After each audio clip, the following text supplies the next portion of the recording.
we can make this a better place, a better society, if we start to treat each other better.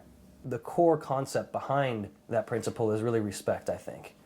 And when you begin to understand how to respect one another as human beings, that's when you can see a positive cycle start to begin. And what I mean by that is not respect as far as admiring somebody or revering somebody or putting someone on a pedestal. What I mean by respect is understanding someone as a human being with the same emotions, same feelings, same pain, same joy as everybody else. Once you're able to rid the presumption and the assumption and the bias and the prejudice through understanding respect for others as human beings, that's the focus. It's got to be sincere respect. It has to be genuine respect. It can't be, something that's manufactured or manipulated. It has to be something that's true to the core of each and every one of us. I'm just offering a perspective, and if that helps, then what I've done, I think, is worthwhile. Then maybe that'll change the way we think. Maybe it'll change the way we think just a little bit about each other. Maybe it'll change the way we treat each other. If we can change the way we think, that's the first portion. That's the first step. And if we can move forward through thinking and planning, then that leads into action.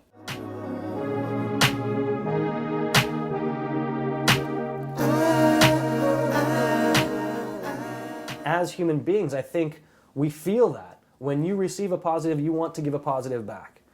So that tends to cycle. So that whole interaction, which starts with the approach, which starts with respect, you're creating something. You're creating something from a thought, an approach, and an idea, and you're putting that into action.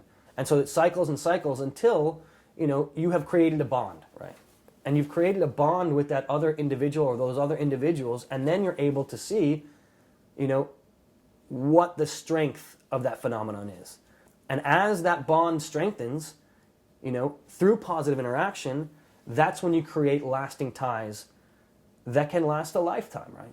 And I have begun to understand what's important to me, and only by knowing that, can I begin to project that positivity, I've tried to strengthen the bonds that I know, and then the idea is, how can you do something good for others with what you know? So you start with yourself, you start with your family, you start with your friends and acquaintances, and then it's, how can I do something better for people on a larger scale that's going to do something good for society? So if you do understand this phenomenon, then you have a choice. We as human beings have a choice whether we want to create positive cycles or create negative ones. We can go into a situation and say, well, I'm going to have prejudice and bias. It might feed my ego. It might help me in the short term. It might be a Band-Aid. It might feel good, to let my aggression out. But in the end, what is it going to do? It's going to create a negative cycle that's going to self-perpetuate. It's going to self-perpetuate, and then you go down the line of fraying bonds and severing bonds. The only way that I see we can survive as a species in the long term, I'm not saying tomorrow or the next day, I'm talking over the long term, the only way we can really survive as a species is if we create these bonds so that we can focus on common ground to come together and progress and adapt and evolve. But that's our choice. So that's our choice as individuals. That's our choice collectively as a society. That's our choice globally, really. I mean, we can go down one path or the other. We can create negative cycles, or we can create positive ones.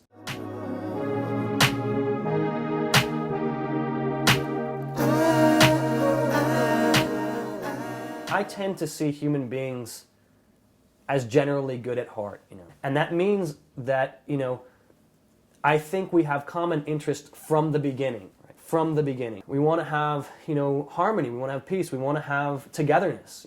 One of the core interests of human beings, I think, as social animals, is to be with each other. And interact in a positive way with each other. Meaning that creates good feelings. There's a reason, I think, why having good interactions with other people creates good feelings. At the heart of it, that's who we are as human beings.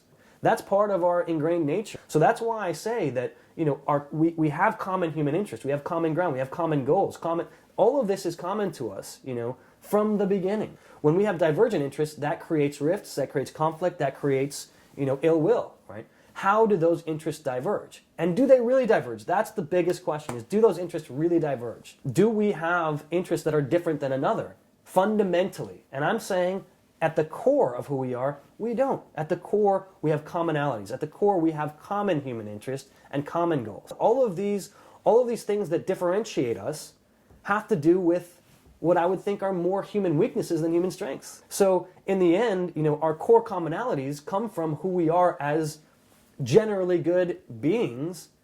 It's just our divergences have been created through our environment and through what we see and what we hear.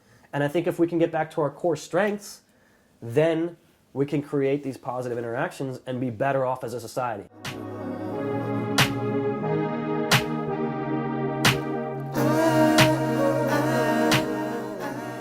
It's essential, I think, to understand that we have more perspective than just black and white.